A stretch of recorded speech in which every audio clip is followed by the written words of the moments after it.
Hi, and welcome to a brand new season of The Breakdown with Bethany. I'm Bethany Braun-Silva, and it's season 2. And I'm going to be bringing you even more celebrities, experts, and entrepreneurs, all with the hope to inspire you to live your best life.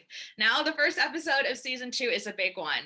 I'm going to be welcoming actress Cobie Smulders, who has starred in hit shows like How I Met Your Mother, and of course, the Marvel movie franchise. We're going to be talking about staying positive and building resilience in our kids, so you're not going to want to miss it, and you're not going to want to miss this entire season, so stay tuned.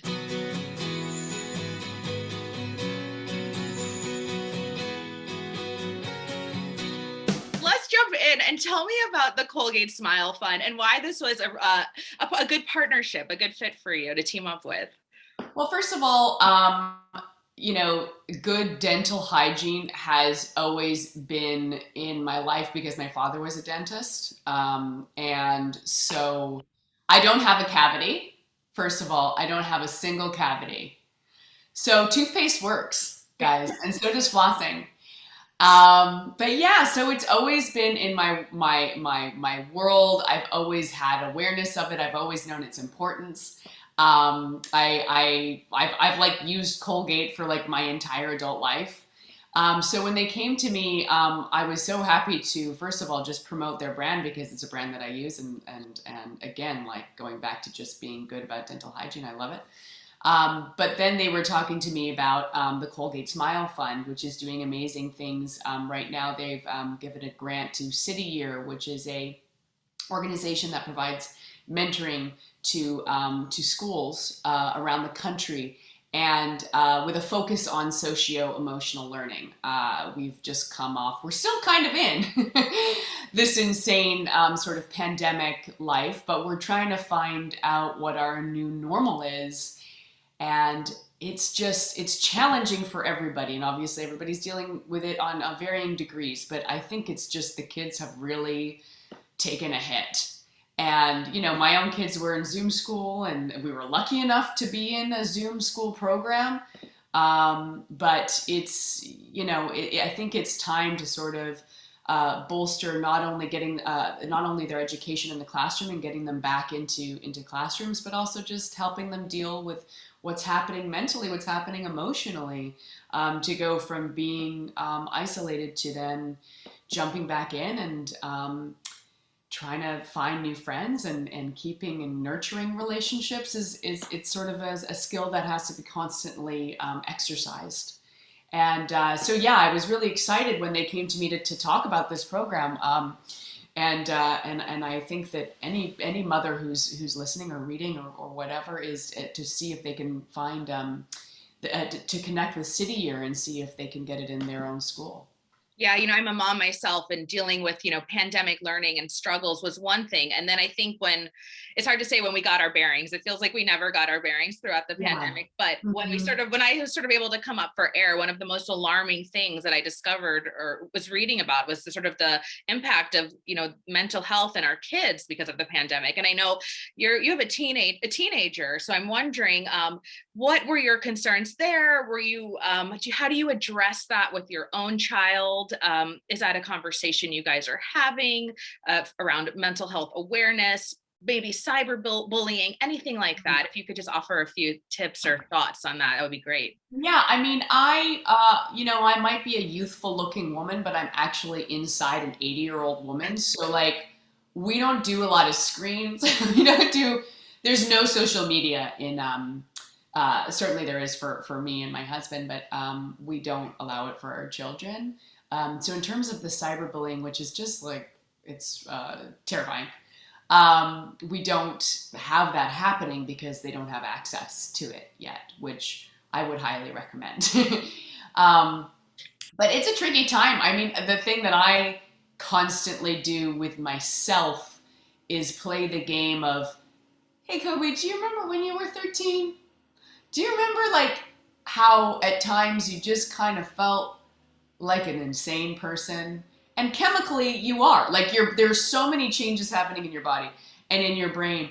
And so I often reflect back to 13-year-old Cobie, and I was a monster. So also it is helpful to be like, my kids are great. Like I am not, like they are so well behaved, and they're not doing half of the stuff I was doing at their age. So I play that. In terms of supporting them, I think it's like, I think what you were kind of touching upon, which is just, it's not over. It's kind of over, this pandemic.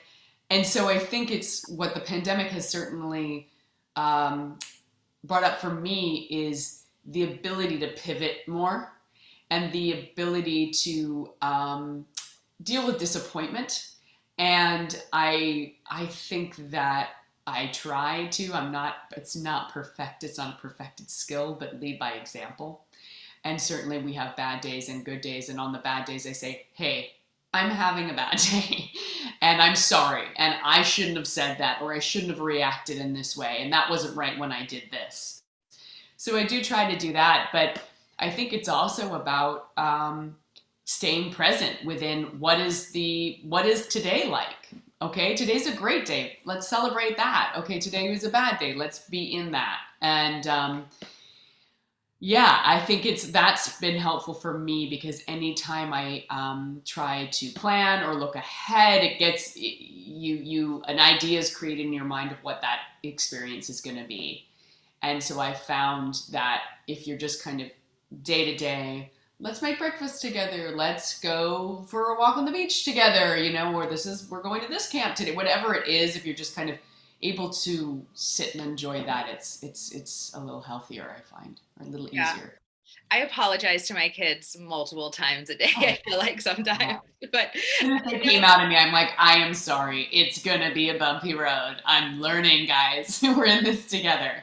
I know. It's like I feel like my kids are 6 and 10, and I still feel like new parent. I'm still a new parent. But anyway, I know part of the Colgate campaign is sort of about building resiliency and positivity in our kids. But I'm wondering and for moms, this is a conversation that we are constantly talking about, in the media and the news. But when you're having a bad day for yourself, like how do you get yourself out of it? Or do you not? And what do you do when you are just like not feeling like being a mom today, or just dealing with some really heavy stuff? Yeah, I mean, listen, I am only grateful for the mom role, because I think the mom role forces you on those bad days to be like, well, somebody has got to make breakfast today, and so I got to get them to school. And so it's on a personal level, it sort of forced me to focus, right, and to prioritize.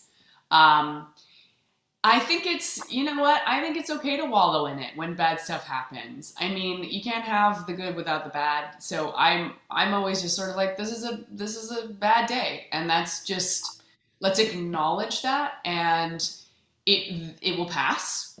I think that's also the sort of the mantra, right? This is not going to last forever. This is not going to last forever.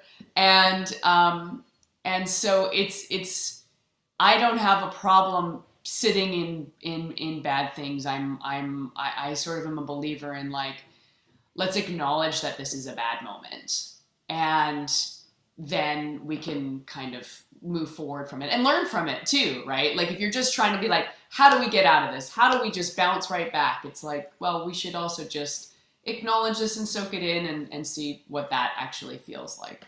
Yeah.